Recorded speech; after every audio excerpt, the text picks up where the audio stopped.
Kas daro įtaką jūsų ateities profesijos pasirinkimams? Kai mes renkamės kažką, ką veiksim ateityje, ir aš prisimenu, kaip aš pats rinkausi savo specialybę, mane stipriai veikia tai, su kokia grupe aš save identifikavau. Visų pirma, tai aš norėjau stoti į mediciną, bet net nežinau kodėl. Tikriausiai dėl to, kad nuėjau su savo klasioku ir geru draugu į būrelį, kuris ir vadinosi jaunųjų medikų būrelis. Ir jeigu aš jau pradėjau tokį būrelį lankyti su savo draugu, tai tikriausiai aš noriu stoti į mediciną.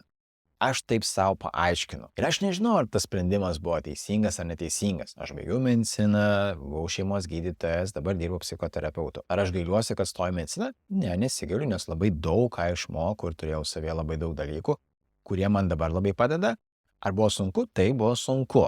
Tai nereiškia, kad neturėtume stoti į mediciną, jeigu to labai nori. Bet mes turime atsižvelgti į tai, dėl kokių priežasčių mes norime rinktis vieną ar kitą specialybę. Gali būti tai, kad mes jaučiame kažkokį tai spaudimą iš savo draugų, iš galbūt mokytų. Nes vienas mokytojas mano, kad labai gerai išmanot matematiką, o gal fiziką, gal chemiją, siunčia olimpiadas, jis sako, reikia stot būtinai į tą, nes pasiseks, ne? Bet nebūtinai jūs to nori. Ir kartais būna sunku išsirinkti. Galbūt yra taip, kad tėvai sako, tau reikia ten stoti, nes bus labai naudinga, ten gal daug uždirbsi ir taip toliau. Galbūt jūs turite vyresnių draugų, kurie jau įstoja kažkur, tai jūs galvojate, oho, gal ir aš ten noriu stoti, nes gal ten bus labai faina. Mes visąlaik turim paklausti savęs, o kodėl aš noriu kažką tai rinktis? Kokios yra to priežastis?